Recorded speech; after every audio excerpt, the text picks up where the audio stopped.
Hello दोस्तों, अगर आपने जेएसएससी का फॉर्म नहीं डाला है तो आप लोग डाल दीजिए क्योंकि इसका अप्लाई अब शुरू हो चुका है। तो आप लोग जल्दी से इसके वेबसाइट पर विजिट करें और अप्लाई कर दें। तो अप्लाई करने का डेट कब से कब तक है और इसका परीक्षा शुल्क क्या लगेगा हम आपको यहाँ पर बताने वाले हैं। और भी बहुत सारी चीज़ों को हम बैक टू बैक इससे रिलेटेड जो भी वीडियोज़ हैं लाएंगे। इसलिए चैनल पर पहली बार आए तो सब्सक्राइब करके बेल आइकन जरूर दबा लीजिएगा।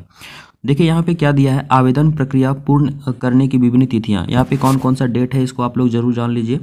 देखिए रजिस्ट्रेशन करने का सूचना दर्ज करने हेतु दिनांक 15 जनवरी 2022 के 11 बजे पूर्वाह्न से दिनांक 14 फरवरी 2022 की मध्य रात्रि तक होगा।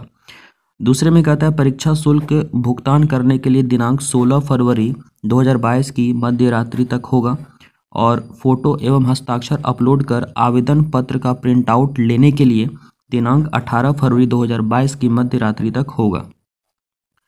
इसमें देखिए क्या कहता है, दिनांक 19 फरवरी। देखिए इसको हम डिटेल से बताते हैं। इसमें आपका शुद्धिकरण मतलब अशुद्ध जो हो जाता है उसको अगर आप सुधार करना चाहते हैं तो उससे रिलेटेड ये चीज़ें हैं।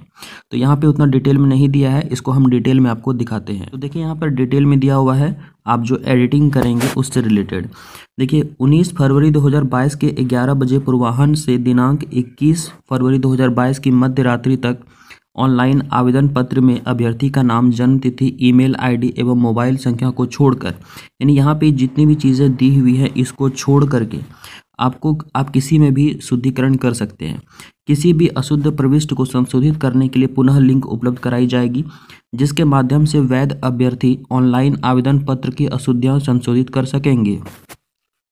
आगे क्या दिया है, अनुसूचित जाति एवं अनुसूचित जनजाति कोटि के अभ्यर्थियों द्वारा यदि आपने आरक्षण कोटि को अनारक्षित या अत्यंत पिछड़ा वर्ग एक, अनुसूची एक, ये सभी जो भी हैं, एवं आर्थिक रूप से कमजोर नागरिकों के वर्ग कोटि में संशोधित किया जाता है तो ऐसी परिस्थिति में उक्त अभ्यर्थी को संशोधित कोटि के लिए अनुमान्य परीक्षा शुल्क की अंतर राशि का भुगतान करना आवश्यक होगा, यानी कि फिर से आपको पेमेंट करना पड़ जाएगा। ठीक है, इस चीज़ को आप लोग ध्यान में रखें। इसलिए फॉर्म फर्स्ट टाइम जब भरेंगे तो आप लोग सोच समझ के भरें।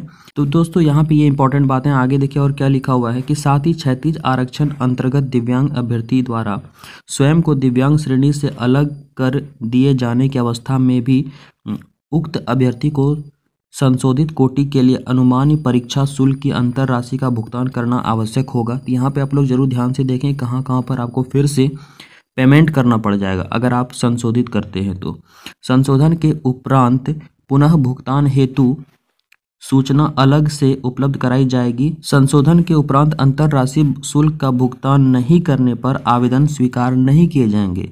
संशोधन की तिथि के पश्चात किसी भी प्रविष्टि में सुधार का कोई भी दावा मान्य नहीं होगा और भरे गए आवेदन के आधार पर ही आवेदक के संदर्भ में प्रक्रिया पूरी होगी। ठीक है, एक इम्पॉर्टेंट बात आप लोग जरूर ध्यान में रखिए, आप लोग जो भी निवासी दे रहे हैं या फिर अपना जो जाति प्रमाण पत्र दे रहे हैं उसमें आपका नाम यानी कि कैंडिडेट का नाम प्लस उनके आपके जो माता पिता हैं या फिर अगर कोई महिला भर रही है तो उनके जो पति का नाम होगा वो जो मैट्रिक में नाम है उन्हीं के अनुसार नाम रहना चाहिए। ठीक है, तो मैट्रिक में जो नाम हो उसी के अकॉर्डिंग आप करें।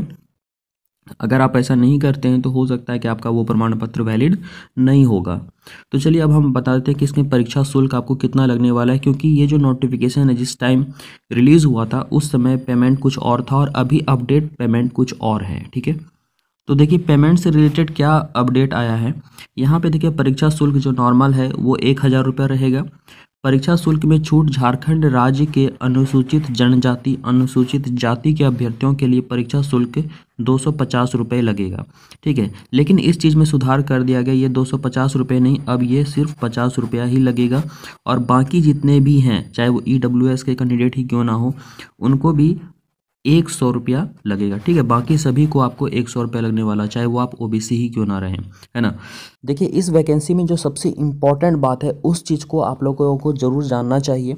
इसमें अगर हम शैक्षणिक योग्यता की बात करें तो यहाँ पे देखिए क्या लिखा है, मैट्रिक यानी कि 10th जो है कक्षा एवं इंटरमीडिएट आपको झारखंड राज्य में अवस्थित मान्यता प्राप्त शैक्षणिक संस्थान से उत्तीर्ण होना अनिवार्य होगा तथा अभ्यर्थी को स्थानीय रीति रिवाज, भाषा एवं परिवेश का ज्ञान होना अनिवार्य होगा।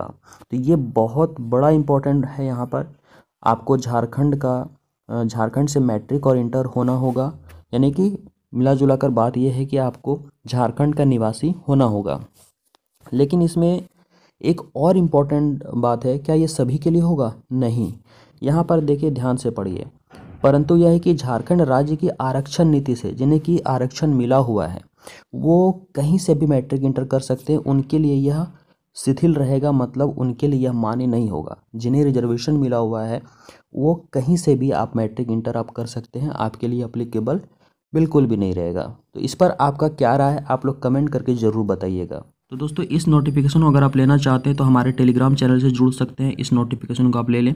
इस पर और भी बहुत सारे इंपॉर्टेंट कंटेंट्स हम आपको प्रोवाइड कराएंगे, या फिर जो भी नोटिफिकेशन से रिलेटेड और भी बहुत सारी इंपॉर्टेंट बातें हैं।